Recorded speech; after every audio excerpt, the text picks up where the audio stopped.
Hello, I'm Cody Matushik. And I'm Rod Montag, and we are the movie reviewers. And today we will be talking about a series of films in celebration or in critique of the upcoming film known as Star Wars Episode 9 The Rise of Skywalker. So we will be talking about those series of Star Wars films, and we're going to begin our discussion talking about the original film, simply known as, Episode 4, A New Hope. though it was originally just called Episode 4.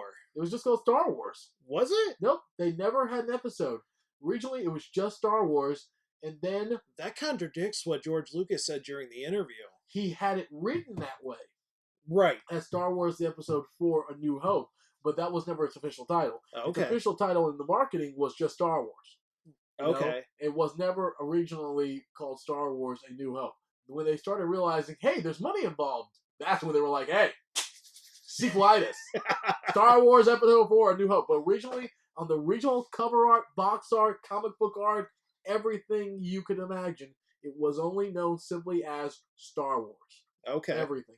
If you look at the original comic book that came out around 76, at the comic book conventions, it was only known as Star Wars.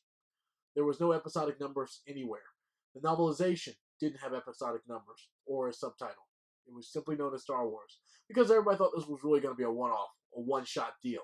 Right. So, but we are going to talk about Star Wars, and we're going to begin a little bit with the background of what Star Wars is. Now, we always assume we know what Star Wars is, so we're going to talk a little bit, though, about its roots, its background, its history, and the quote-unquote legendary filmmaker, and Cody's going to go into how legendary he thinks or not thinks that filmmaker is. And we're going to begin with when the film came out. The film was produced and distributed what year? 1977. 1977. It was directed by George Lucas. George Lucas, who comes out of the film schools of California.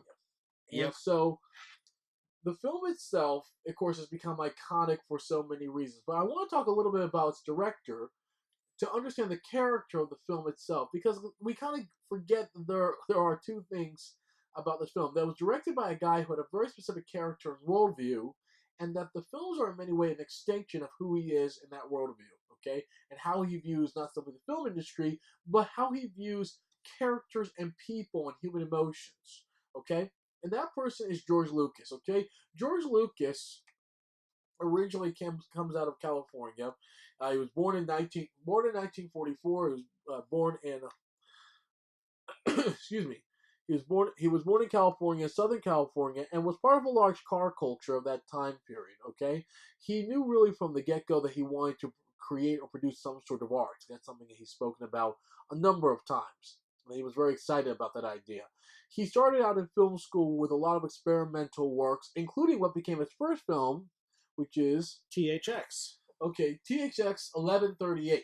Yep. THX 1138 was an experimental film that he did in film school and then got the money for to produce, starring Robert Duvall. Yep. The film itself is a dystopian future. Now, what makes this film interesting, okay, is that the film, first of all, is in part sci-fi, but always realistically grounded in some of the contemporary themes of dystopic culture, which includes totalitarian oversight, Orwellian regimes, that type of thing, okay?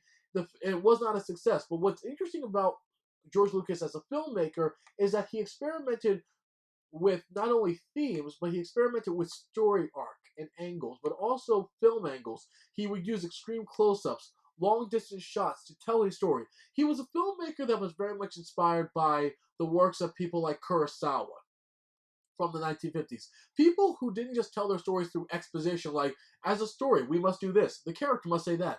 They would use the camera to inform you about the characters and inform you about the narrative and what was happening, okay? Some films I recommend, certainly of Kurosawa, hopefully we'll be able to do some of those in the future for you, include films like Ran, Throne of Blood, The Seven Samurai, I don't know if there's something.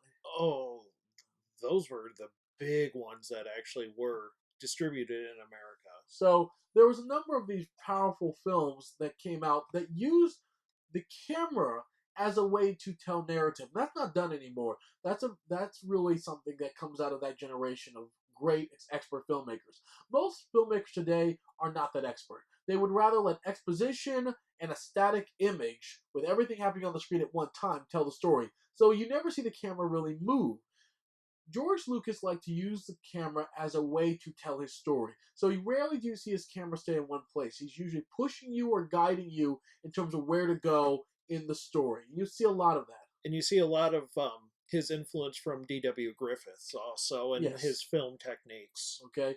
One film in particular that I can say was influential, of course, was Birth of a Nation. Yep. Okay, that epic, sweeping kind of attack scenes. Yes, which you see quite a bit in the Star Wars films. You see quite a bit in the Star Wars film. Now, part of those techniques actually come out of the 1940s, but not from the fictional films of the 1940s, but out of the documentary work of people like Frank Capra and others. Yes. Who were capturing the war effort. And so we're reinventing some of those new techniques even again in a greater fashion. Okay? So Lucas comes out and he starts to produce films that nobody really is interested in, but he's using film techniques that were becoming less common. Now, the thing also to keep in mind was the culture. The film culture in the 1960s was going through a radical change, which is what he grew up in. At that time period, the film industry was moving away from the big blockbuster epics to more personalized story talking about youth culture and a disaffected youth culture. So where once they did films like, for example, Cleopatra, The Greatest Story Ever Told, The Fall of the Roman Empire, they were now shifting their focus to more intimate type of filmmaking, character-driven films that would affect the youth culture. What would be some of those films? Oh, from the 1960s? Yeah, they would include things, for example, like, how about Easy Rider? Easy Rider's a great example. The Easy Rider, The Trip. One of the big ones that really got the film producers and the film execs really that got their blood boiling, that they were really excited about, was a film like Bonnie and Clyde, which again is about disaffected youth. Yep. Okay, so there was a growing call for young filmmakers coming out of film school, and that includes a person like, of course, George Lucas, who comes out of University of Southern California. Okay, so they actively wanted to recruit people like this, these young filmmakers. Some of the filmmakers that came out of this generation who were experimenting with storytelling and film techniques that were really innovative include people like Steven Spielberg. Who do you know some of the others off the top? That would include people, for example, like Brian De Palma. Yeah, Brian De Palma. Okay. Another guy is Martin Scorsese, that you might have heard of. Okay. But these were the kind of men. Another one, Francis Ford Coppola, who actually created his own a company called Zoetrope.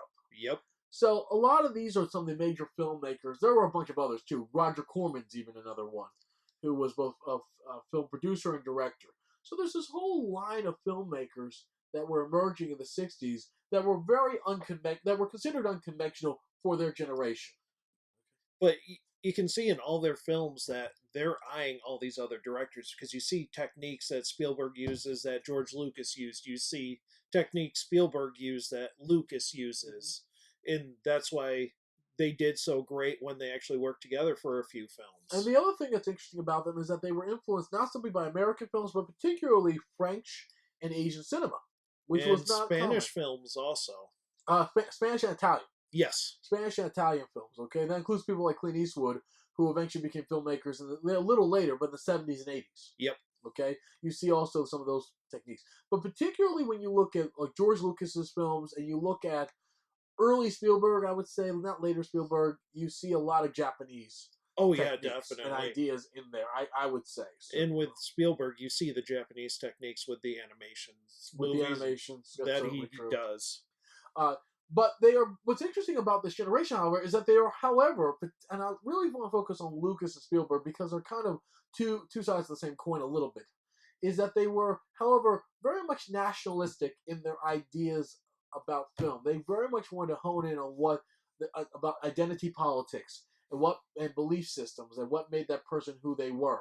And you see a lot of them in their films, from Schindler's List with Spielberg to Munich, to even the film AI, which is about a sense of belonging to a community, okay? And you see that again and again in his films. He roots a lot of his films thematically in family. Lucas tended to take a different tact.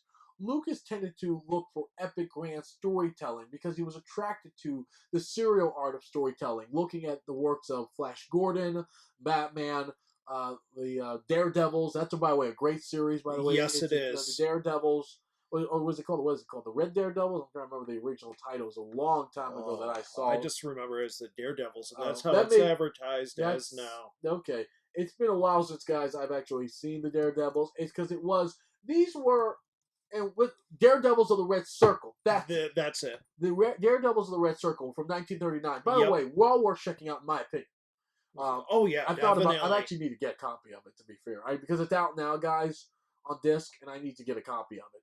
But these were serials that were made a lot of money. They either played before the picture, or they played.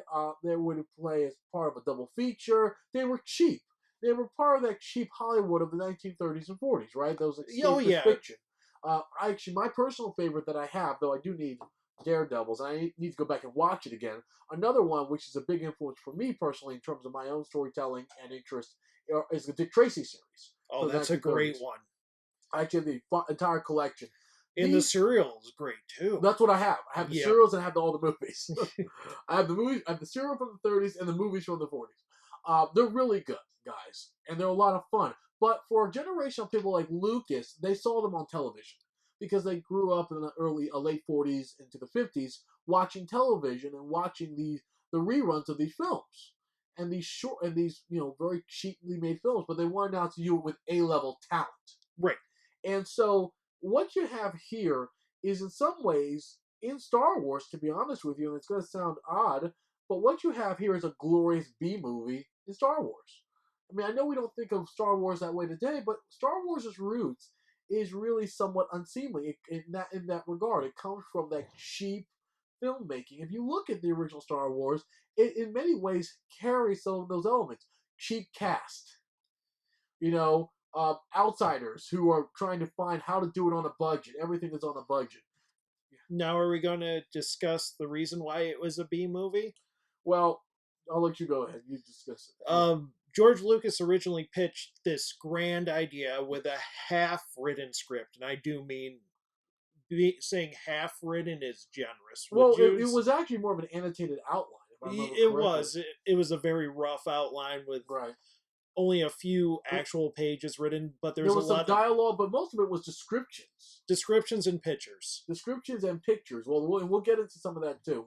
We need to talk about that But because the pictures are a big deal, yeah, in my opinion. oh, they are. Okay. But so George Lucas started going around to all these studios asking for huge dollars for this. Well, but let's get into why that is, okay? Because George Lucas, when he produced his first film, which was THX 1138, it was a bomb.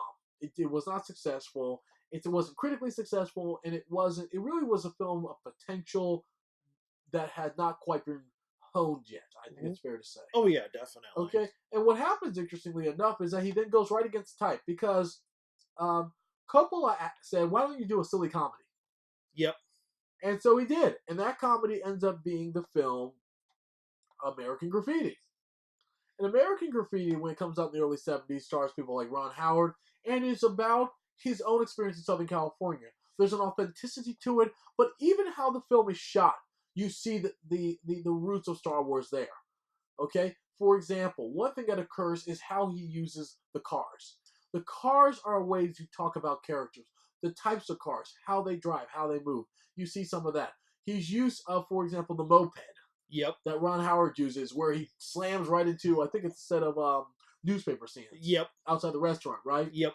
So how you use the cars inform you about the characters. So when you look at Harrison Ford's character in the film American Graffiti and what type of car he has and how his body leans into it, tells you everything you need to know. You don't need to know about his mom and dad, or there's no exposition necessary. You are told everything you need to know and how cool that car is. Yep. So when he goes out and tries to pick up some girl, you can believe it because the car told you what kind of guy he is. Yep. That he would do that.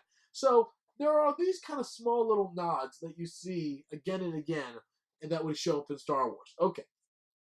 But so it was a successful film. It gave him a real opportunity, but he started to put together the script, and the difficulty is how do you imagine the script successfully went for an audience. How do you do a sci-fi movie without the sci-fi actually already realized, already in place? How does one do that? And honestly, all you can do is draw it out how you think Right. it should be, in which George Lucas is a genius when it comes to things like And this. that's the thing, is that he basically, hired an artist to An actually. animator, actually, wasn't it? I thought he was an advertiser. I thought he Was worked in. it an I advertiser? thought he worked in advertising. Oh, it But could be. but when he did his pictures, let's talk about this. So when Lucas did his pictures, he actually came in with this kind of annotated outline, well developed outline of a script, but it wasn't fully realized yet.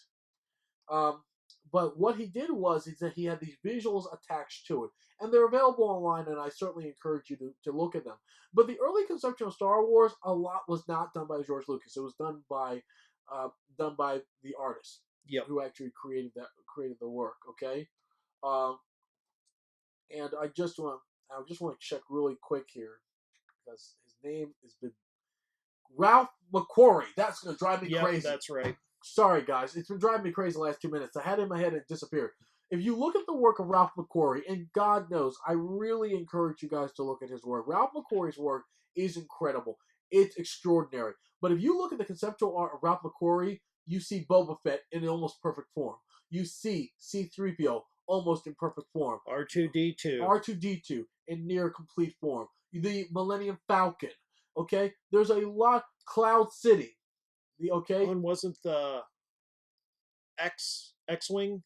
There was an early model of the X-wing, and I think also potentially the Y-wing as Yeah, well. the Y-wing. The Y-wing as well. So in other words, what he did was he took the ideas and descriptions of Lucas and he made them flesh and blood in the visual medium.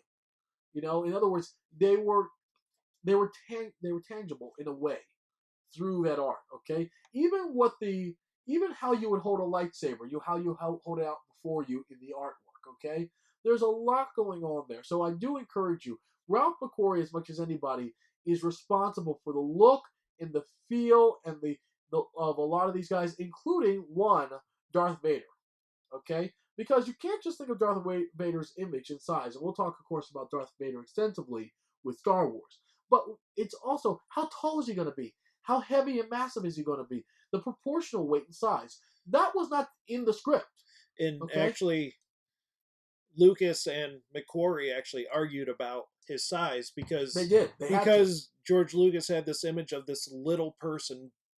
Well, I think he was like average size, yeah. Average size, Yeah, like 5'8". He wasn't a monster. He didn't want to, because he didn't want to make him into this inhuman kind of monster creature like you saw the creature features. And McQuarrie wanted him more like the Jaws character from James Bond. Right. He wanted him this overwhelming, over the top, dangerous image of a man. So here's the thing. So definitely that was a big influence. Okay, he pitches it to Alan Ladd Jr. ultimately at 20th Century Fox with the stipulation that he keeps and reserves all rights for selling memorabilia and other goods. Yep. Okay, which at the time, you have to understand, was not uncommon as an idea. Most people would actually do this. The difference is that usually they didn't want to bother with it, so they let the studio handle it because it was a lot of work to pitch your own goods and services and those types of things to other people. But Lucas had the foresight to want to own his art. Yep. To own the project entirely. So things like comic books or games or whatever, and a lot of time, most of the stuff that people bought at this time were dolls from TV shows and things like that. It was not sci-fi feature films, okay? Because sci-fi features basically had a lot of monsters and creatures who disappeared after the movie or show was on. Yep. So they didn't remain in what was known as the zeitgeist. They didn't stay in the zeitgeist of the culture. But Lucas understood that if he did it well, he could change and make these characters a permanent part of a child's psyche. And they have remained. Yes, they have. They have remained. C-3PO is a bunch of letters and numbers, but it offers up an image of a specific type of character with a specific form of speech. Yep. C-3PO, R2D2, Chewbacca, etc. Right. So anyway, what I want to talk about a little bit is the origins of the Star Wars story. Okay, when he originally started making the story, it was becoming a wieldy, sprawling epic about good versus evil. What he lacked, however, was a clear, definitive character structure and story structure. It was ungainly, unwieldy, and the characters were also imitations of 20s, 30s, 40s characters from Pulp Fiction novels and film, but were not really identified as distinct characters with a distinct role in the film. And there was also he had no idea where to start the film. He had no idea where to end it. No arc, no structure. What was the relationship to the characters to each other? How do you determine that? Because coming out in the 1960s and 70s, you have to realize, guys, the rise of the anti-hero was a big thing. The gray area, okay? Being moral or being ethical. Being not moral or ethical was a big thing that was attractive. Well, you could even take that back to the 30s and 40s with the rise of the noir. Oh, absolutely, yeah. I say one of the, but it makes it murky for telling a story because there weren't heroes anymore in cinema. You had the French Connection, Bonnie and Clyde. Yep. I mean, you had criminals now who were the heroes in films. One of my favorite series of films, the James Bond films. Bond is a racist bastard. By the way, unapologetically love the character too because I think he's a bastard. He's an interesting character, but he's not a good guy.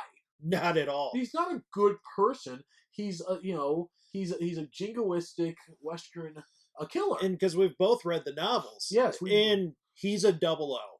He's a double O, right? He's the perfect and double O. He's a nationalist. He's a profound British nationalist who would do anything for country. For country, no matter how brutal or sick. Anyway, so you had these kind of characters that were proliferating the screen. So what was he going to do? This is where I want to bring up the works of one Joseph Campbell, who wrote The Hero with a Thousand Faces, and I want to talk about his work. Okay, Joseph Campbell, who he passed away. He passed away in 1987. What Campbell did was recapture some of the early cultural anthropological ideas of German scholars from the 19th and 20th century. Okay, people, for example, like Adolf Bastian, who died in 1905. Okay, and Bastian proposed one of the first early ways to understand myth, that all myth is based on the same elemental principles and ideals. Okay? Another person who was operating in the same time frame as Campbell, who actually had a more profound influence on me, because I read him more than I read Joseph Campbell. I read, the guy's name is Carl Jung. And Carl Jung's arguments very much overlap with Campbell. And a lot of Carl Jung's ideas are actually not really original. They're taken from a lot of these German people like Bastian, but also Joseph Campbell and others. But the idea was that you had a set of archetypes or character types that play a specific role and function in a story, okay? And that they were the building blocks for all storytelling, and that they were part of not simply they were part of our unconscious, or what he calls a collective unconscious, okay? And that what you had these archetypes included, for example, a specific hero, a mentor, and a quest or a challenge. Again, and they argue this goes back to the myth of like ancient myth. So if you think about, for example, Hercules and Achilles, they each have a quest that they have to overcome, a challenge laid before them by some uber being, a mentor that they have to overcome. Okay, then they have a friend or an ally that aids them. So in Achilles, it's Odysseus, one could say. Okay, and so that's something to keep in mind. Okay. Jung's creation, Jung's pushing of the notion of the archetype would, however, transcend ancient lore. It would go past the Odyssey, the Iliad, or Beowulf to the modern era. Okay, so for example, in modern culture, when you think about the mentor, it's oftentimes a teacher, right, an educator, okay, or a religious figure. Okay, and he would say that this was the foundation of religion and myth and storytelling in general with these ideas. So it's a book well worth checking out, and the works of Carl Jung are also. I've actually taught some stuff on Carl Jung. His works are also to me interesting as well. He's actually more known for the field of psychology in some ways, though his ideas are, I think, have become less embraced over time in psychology and pushed aside, as I remember. But this is certainly his contribution to filmmaking and novels. Oh yes, and construction of novels. And as we go through the story, I've actually got some outlines of some of the elements that you see derived from Campbell's work. And I'll tell you this: after he did his first draft, he consulted Joseph Campbell and said, "Am I getting the archetypes right?" Yes. He really went, and I think that was a big help. And Joseph Campbell said that he had no better student of his ideas and his philosophy about myth making than George Lucas. And I would say that today he is still the best at it. Whether you think he's the best storyteller is a different issue. In terms of structure and archetypes, I think he is still the best. I don't. I think he's unmatched. I can't argue with that one. I mean, I like the Russo brothers. There's a lot of guys out there. Spielberg, the Russo brothers. You've got a lot of guys out there who do some great storytelling involving myth. Okay, Peter Jackson. But I think it all comes back to Lucas. I think when you watch Peter Jackson's works, Lucas's fingerprints are just dominate Oh yeah. all over. Just look at the Lord of the Rings. Well, that's what I'm thinking of exactly. Sauron and all that. It's you look at Sauron and Darth Vader. I mean, God, Oh God, yeah. it's right there. Yep. So a lot of the early 2000 filmmakers, I think, go right back to the works of Joseph Campbell unconsciously, without even realizing it, because they're cribbing Lucas. They're cribbing Lucas. Yep. And Lucas is magnificent. I think, and I would say we're going to talk about the prequels eventually in later videos. And I would say, and I'm actually going to have a much more favorable opinion of the prequels. Maybe then, I don't know. We haven't discussed it, but I'm probably going to have a more favorable opinion of the prequels than I think Cody has. I suspect, but we'll have to see. Okay?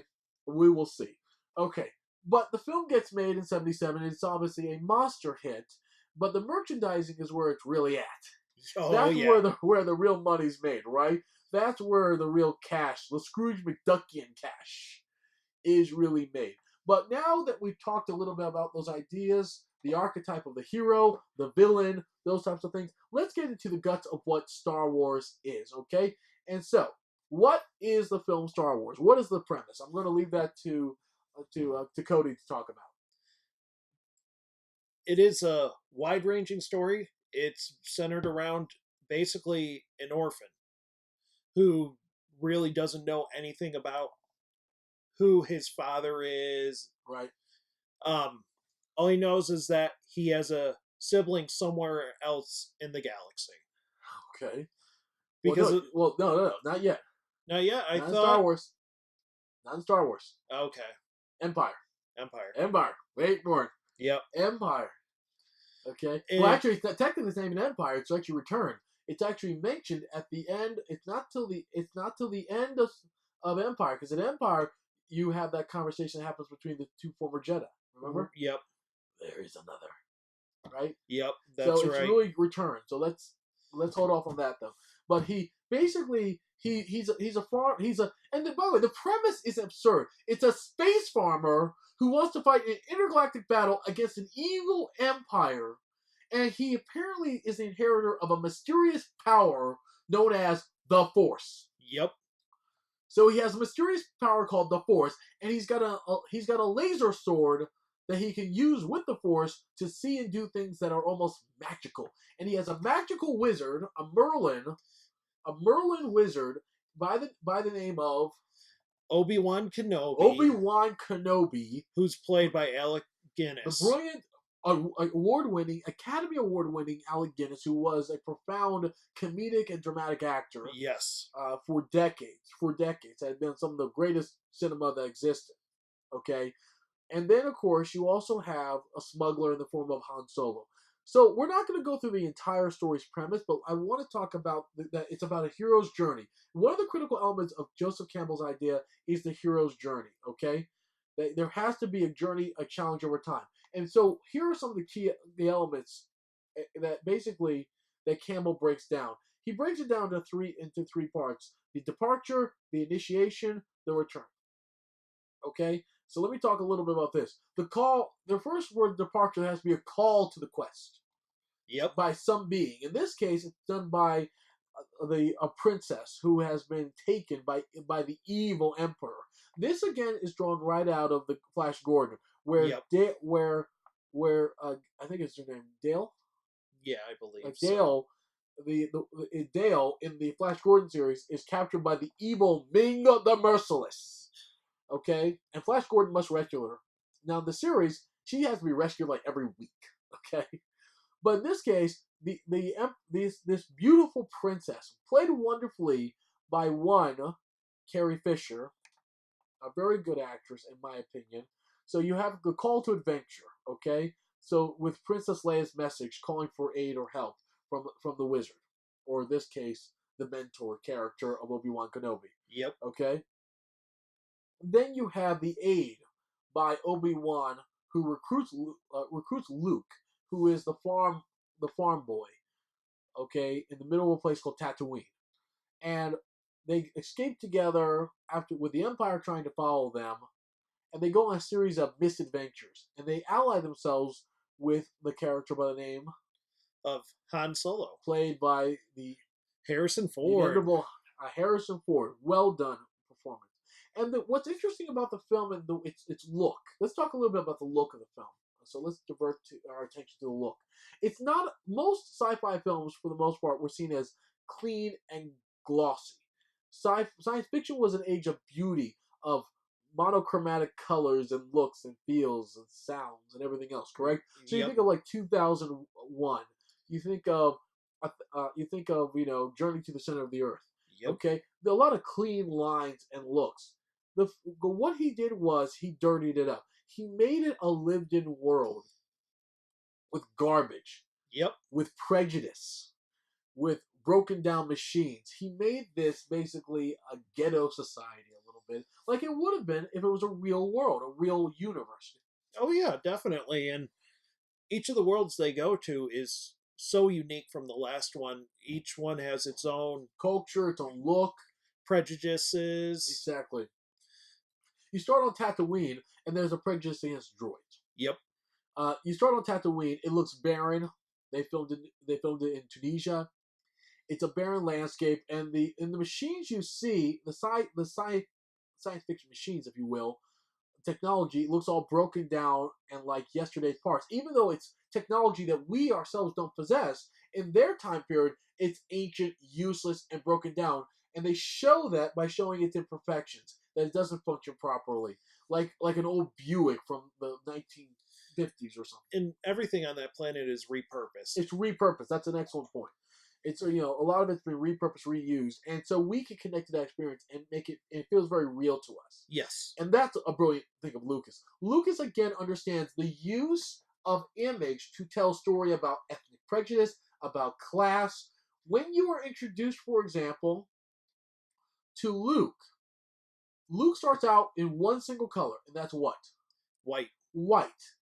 By the third film, he will not be in white anymore. Nope. Okay? And that's important. The innocence and purity of the character. And the storytelling and the visual. So he starts out on a dune looking over the hills at the sun, looking out into space essentially. Yep. Looking at a future that he doesn't think he has for himself. Yeah, a longing for something that he knows is not plausible And that is for a farmer. That's a beautiful story moment. It is. It is a beautiful story moment. Again, a real credit to Lucas for doing that work, and I've got to say, okay? Another aspect of this is that the opposite occurs when you see the Empire. The Empire is clean lines, but without any real personal aesthetic. There's no personal cultural value or statement. It's white or black. It's white or black. The violent soldiers that serve the Empire are known as stormtroopers, taken out of the old German Nazi vernacular. And the supreme commander of them is a man by the name Darth Vader. Okay, well I'll let you. Let's talk about Darth Vader and this character and how he fits into this archetype as a villain. Darth Vader wears completely black, and when we're introduced to him, one of his commanders displeased him. And well, when he comes in, he is displeased because they haven't found who. They haven't found the droids. Yep. Okay, and whereas in the scene what happens is that he threatens the commander of a ship they've taken over, and it's secretly a rebel ship, and they take the captain of that ship, and he breaks his neck. Yep. This is a family film, guys. Oh, definitely. But he breaks his neck. It's so cool. By the way, it's amazing because it freaks you the hell out. But let's talk about the visual style. I want to talk about the visual art because How do we know he's a villain? Two things show us he's a villain. Not because he shows up with a sign that says villain, but because, one, first before we see him, what's the first sign that villainy has arrived? The music. The musical cue done by one of the greatest composers of all times, as far as I'm concerned, John Williams.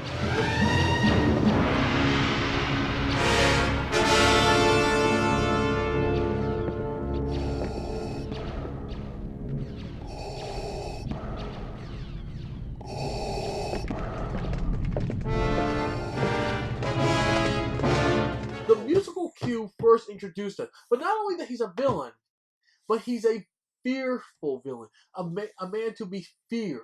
He is scary. So when he walks in, also he's a combination of a knight and also a samurai, which is very accurate for that character. which is exactly that. There is a code by which this character abides by. You don't understand that code until much later on in the series, but he obeys a specific villainous code and principle. So he's a principled man, just a very villainous principled person. And so there's also the inhuman quality. And this is again a throwback to the monster era of the 40s and 50s, particularly of the unkillable robots and machines that you saw in film. You know, from the Richard Fleischer films to the 1950s And kind even of robot films. Obi-Wan warns Luke that the enemy they're up against is someone that's fully consumed by the dark side. And yes, absolutely, Darth Vader. And Vader himself, Darth Vader, is himself a cruel, vicious, almost demonic villain, but that has no human soul. And we are reminded by that not because there's exposition like he's not a human being, he's terrible. We don't get that. We don't know much about him at all. The only thing we do know is that there's something inhuman about him, or not fully human, I guess say, by one sound. There is one sound that tells us this is not a normal human being. There's something robotic and mechanical about this man. Yep. Okay? And that is his breathing. You hear him breathe, and he's not breathing on his own. Nope. And so when you hear breathing, it is a sign of life. In him, it is a sign of death. Because it's not a real breath. It's a machine manufactured breathing. And actually, little side note to that, the director for Friday the 13th actually modeled Jason Voorhees after Darth Vader with the breathing techniques. Yeah, that's right. He did. That's also why, and also musical cues. The use of musical cues. Yep. There's a weird musical cue in the film actually, and also in the film Halloween. Yep. There's a musical cue of death. Yep. Or I guess the pending death. Impending death, which occurs. So we have this story of the villain being set up in the first 15 minutes, the hero being set up in the first 15 minutes, and then the mentor being introduced, then the ally, and we have the damsel in distress. Within 30 minutes, every archetype of Joseph Campbell's is introduced. We understand their role, their place, and their connection to one another in that story. Yep. That is efficient, tight, smart filmmaking. It completely enraptures our attention. It is totally works in every way possible. Okay? It totally works.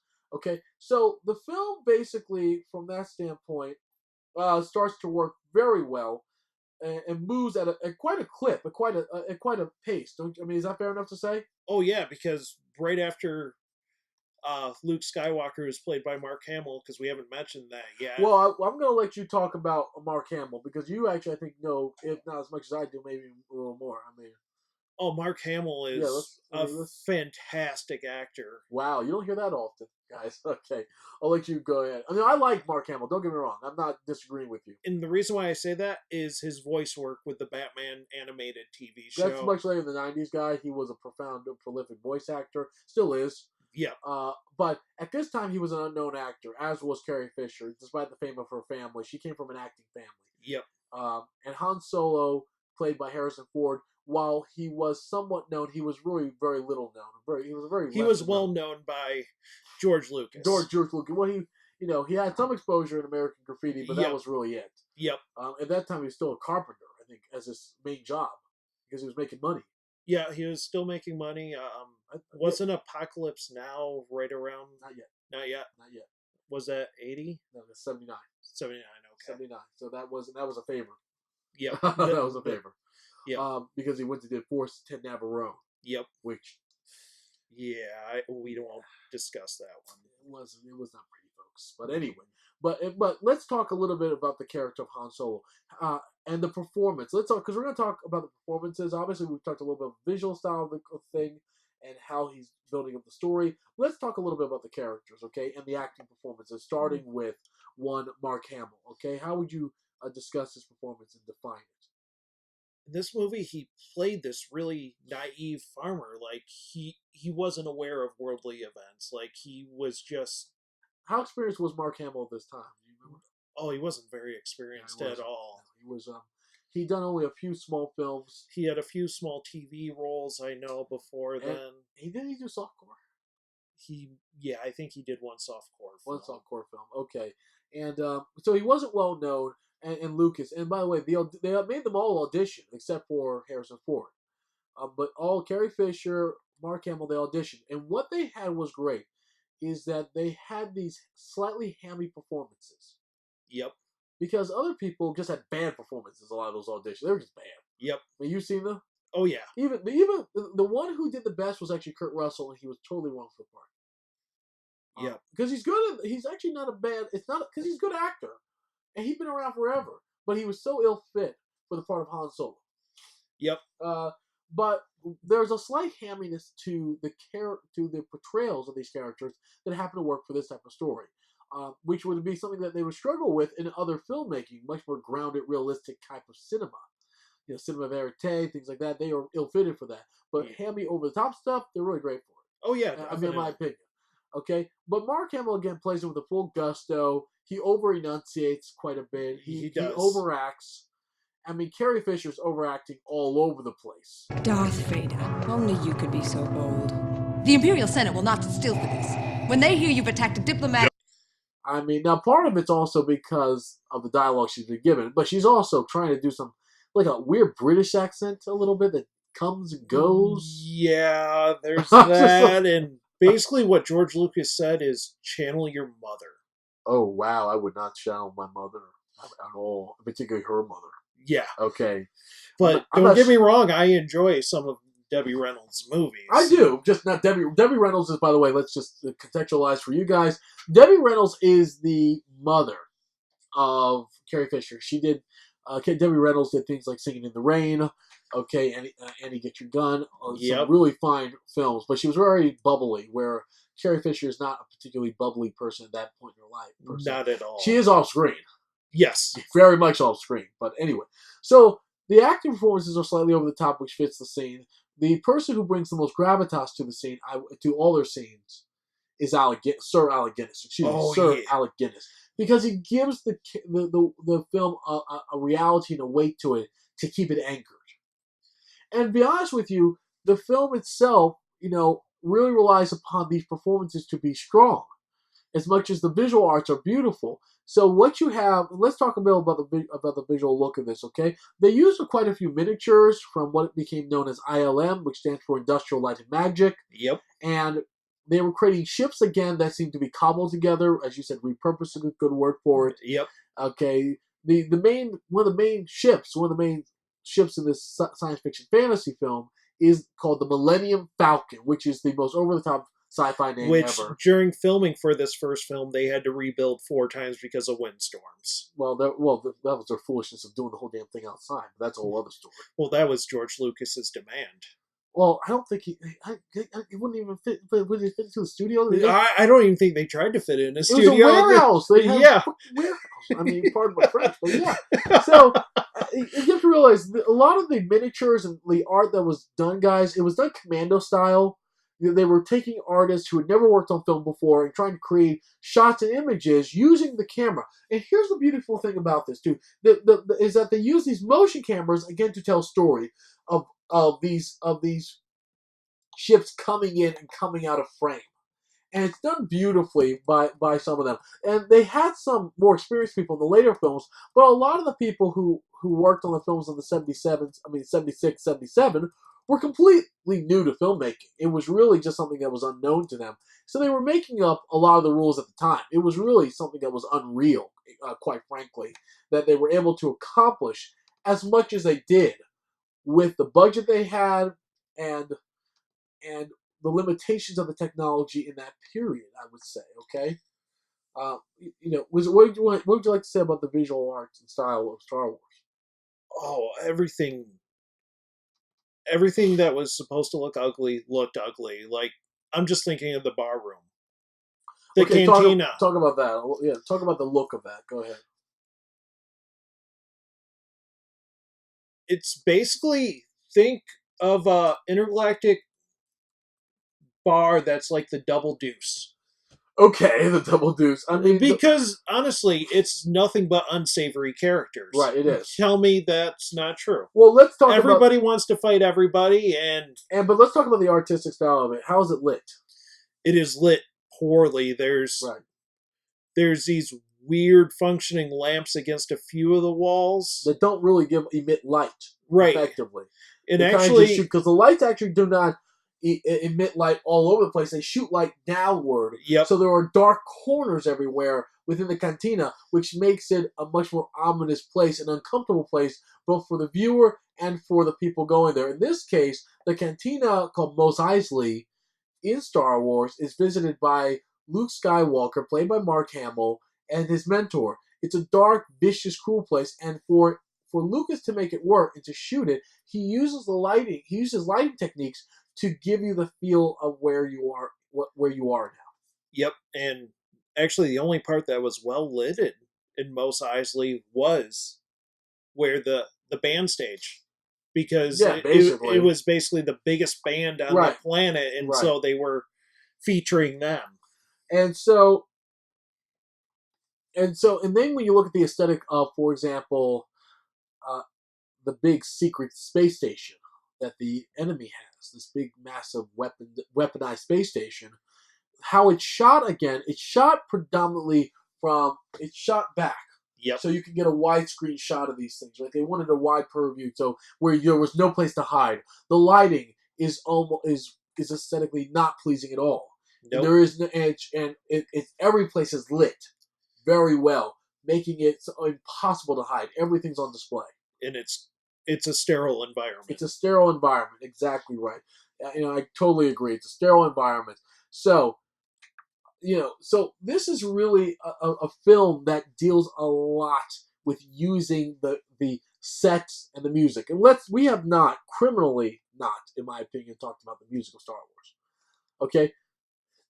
I'll let you go ahead. Go ahead. What do you think about the music within Star Wars?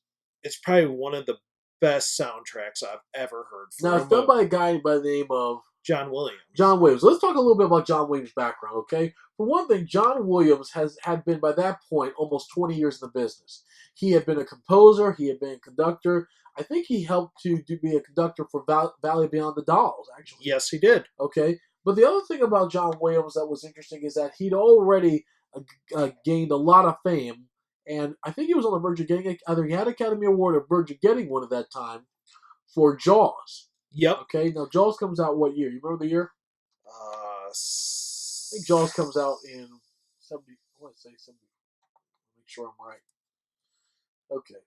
I keep wanting to say 75, but I don't. You are dead right. 75. I thought it was 74. The novel comes out in 74. Yep. The film comes out in 75. In 76, he wins the Academy Award. So he's coming off an Academy Award win, and so he does this film.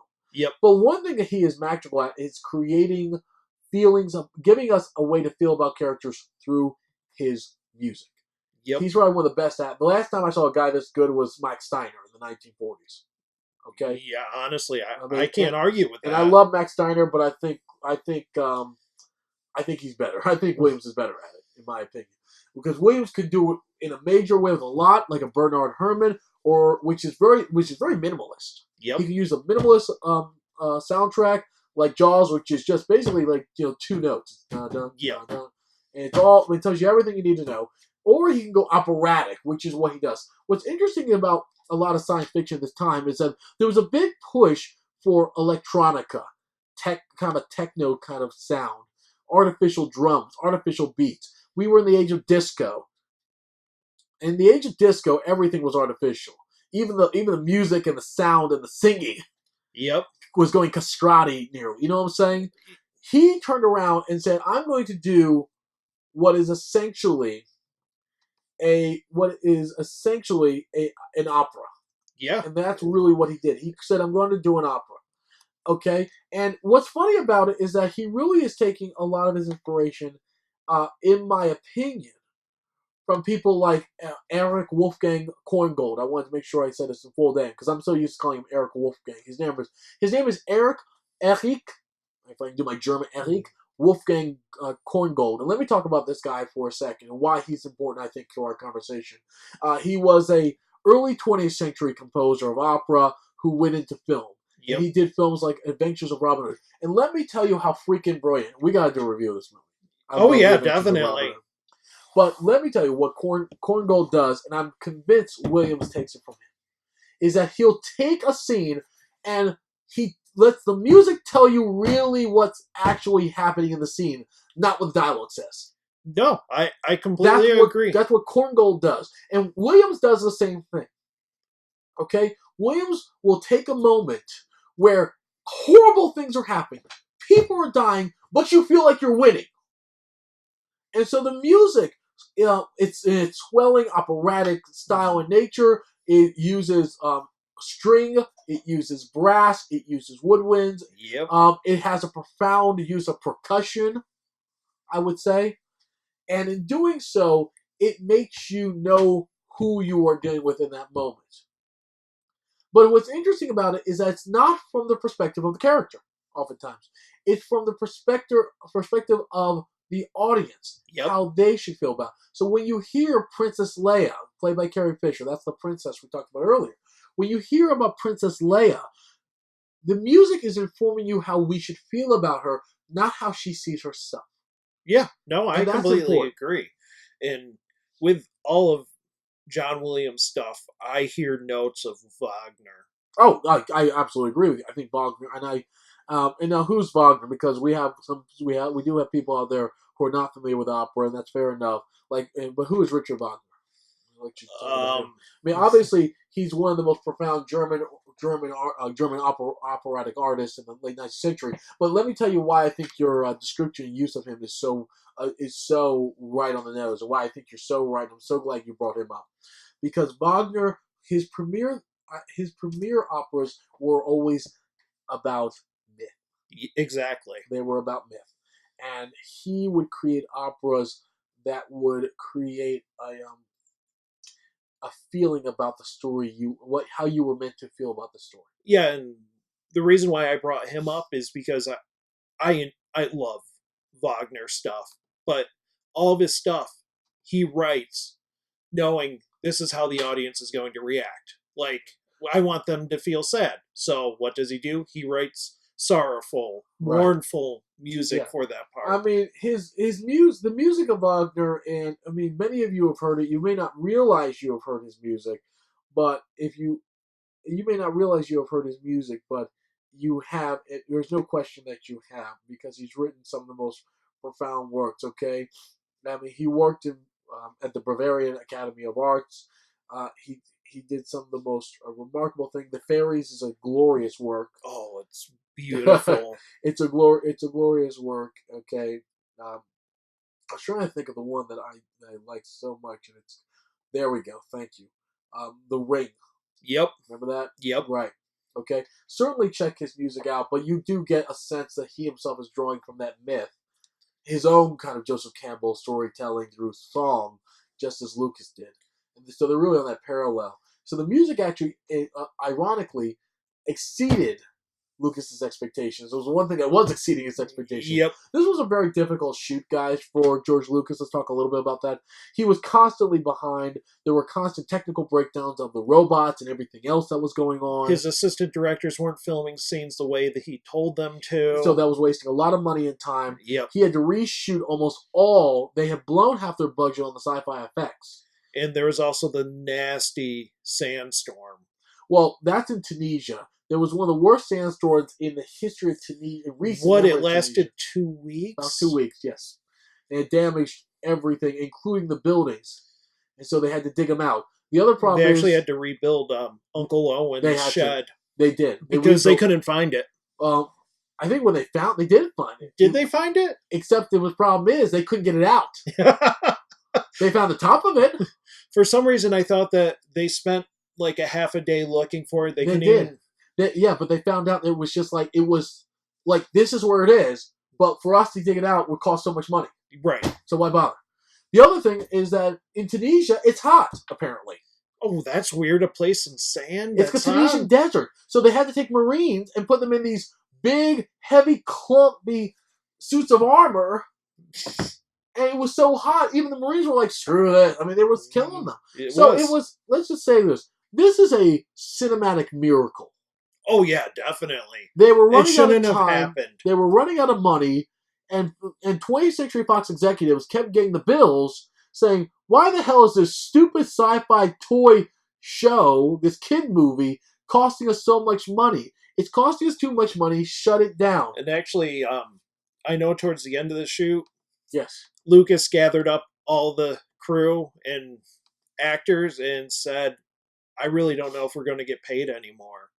Well, they were running out of money. In particular, Well, they ran out of money. The issue was that he says that he talked to some executives who said that there might be a little more money, but he wasn't. Only if he met certain deadlines. Yep. And to give you a sense of how severe and how under pressure he was, he went to the hospital thinking he had a heart attack. He was suffering from apparently hypertension. Yes. But he thought he was having a heart attack and the stress was killing him. Yep. It felt like the stress was literally causing him to die. This film was a labor of love and pain. Yep. Okay? The music was, however, extraordinary. So the film premieres and is a blockbuster. Very much so. It's hard to review a film like this, guys, because it's so much within the, I would say, the cultural texture of our very Plus, being. it shaped our childhoods. It shapes our childhoods, and it shapes. Look, my father used to say the two filmmakers affected him when he saw their films: Leone and Lucas. Because when he saw Star Wars, he'd never seen anything like it. When he saw Good, the Bad, the Ugly, he'd never seen anything like it. Yep. And I think that's fair to say for most young people and adults. That Oh, yeah, just nothing like definitely. it. So the beauty also of this film is that the film was made for younger people. They were made for kids. Now we'll have a conversation later on when we do Force Awakens and some of the darker Star Wars like Rogue One, whether or not they're really in the same spirit as the original Star Wars. But the original Star Wars has a triumphal feel to it. It has excitement. It has energy. The shots made of the fighting were done in the style of World War I graphics and camera angles, because he wanted to use those angles as a way to get the kinetic excitement and energy. But again, that's also from his youth. That's how he saw fighting, because he watched those old documentaries about the war. So he used literally in some of those old footage, it's a shot-for-shot remake Yep. of those battles. Yep. And by the way, I mean literally shot-for-shot remakes of some of those battles in the air. And also for some of the World War II battles, he used some of the samurai battles over on Iwo Jima. Yes, he did. Because if you actually look at some of those old videos, it is shot for shot. Okay.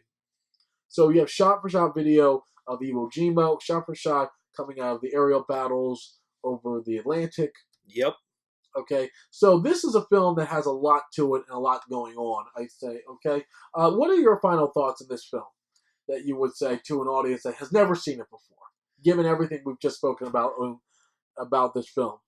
I would say you need to see it to believe it. Okay, Honestly, but even today, I mean, it's 2019, we've had Avatar films, Terminator films, we've had Fast and Furious films, we've had all these types of films. I mean, does Star Wars hold up as a film that is now 42 years old? I believe that it does. Okay, why?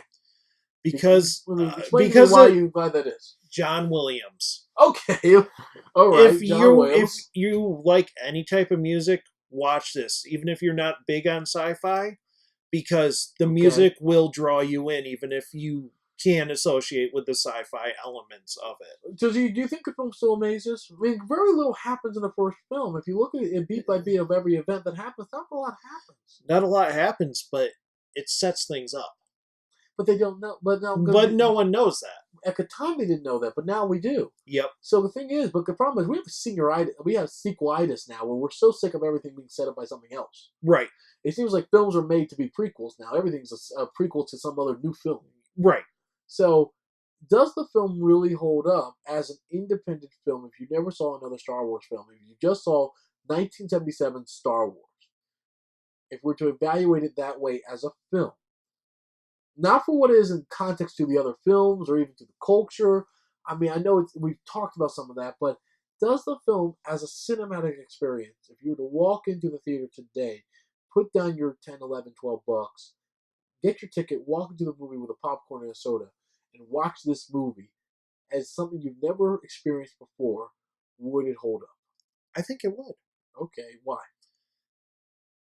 For one, we're both cinephiles. Like, there's no doubt about it. We're huge nerds, and just the film. Okay, figure yourself. I'm cool. Anyway. Lie to yourself all you want. Okay. It's what the is it? film techniques. It's this throwback to Kurosawa. But do you have to be like a cinephile? Because look, the average viewer doesn't know a Kurosawa from a croissant sandwich. Right. I mean, if I'm going to walk in, I'm going to pay my thing. The last movie I'm watching is The Hangover 12. Okay. So if I walk in to see this movie, what am I getting from it that's original? Honestly, there's nothing original in there other than the soundtrack. Okay.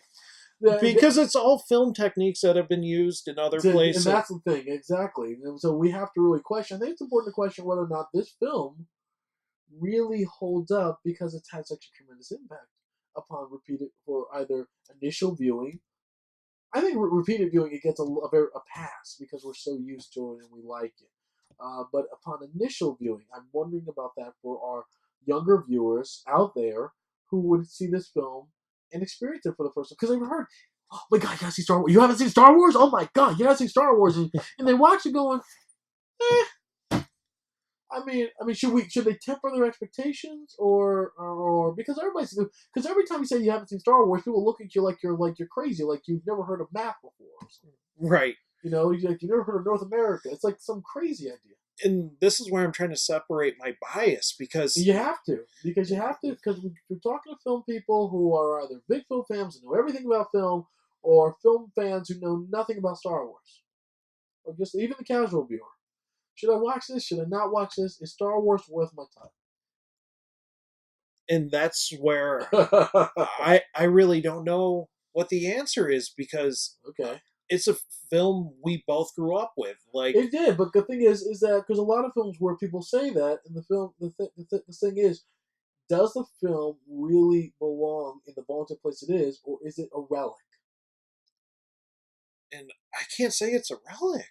Okay, Mm-hmm. or is it because you don't want to say it's a relic, or because you have a personal nostalgic attachment to it? I mean, I have a personal attachment to it, right. but I'm just thinking of even as a kid being blown away by the imagery. Well, so let me ask you. That's a good question. Do kids? Because obviously we're talking maybe as adults about whether adults should see it. But what about kids? Would a kid respond to it? Do you think in a powerful way, given everything that kids see nowadays and the access they have to media and to science fiction and technology and everything else? I mean, would it hold up? Because in '77, the cassette player was a bad mother. Oh yeah, it was. Now, I remember my cassette player. I was like, look at this. So then you see Star Wars, and they had all this technology, but nowadays we're proliferating with technology as young people. Young people have just got technology, flip phone. They got no flip phone. What am I saying flip phones? I mean, they've got their smartphones, and computers in their hand, tablets, all this modern technology. Is this really going to hold up for a young person? For a young person, so maybe I'm guessing either their teens or their preteens. I'm guessing not because honestly, this is a whole story about good versus evil. It is. And basically, if a kid wants to see that, they're going to watch the Avengers movies. They're going to watch any of these up-and-coming superhero movies because they can, right? They certainly can.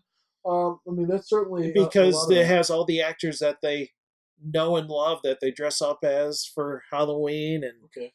So I'm going to ask you. So let me ask you, guys. Now we don't do ratings like 1 to 10 or A minus or A. None of those no letters, nothing. We've got must see, should see if you're bored, and oh my god, please, it's possessed by an evil demon and let's burn it in a fire. So what would you say is your I have to say, because of all the references today in movies and TV, it's a must see. It's a must see. Okay. I wasn't sure you'd go that way. I wasn't sure if you go must see or should see. I was really curious.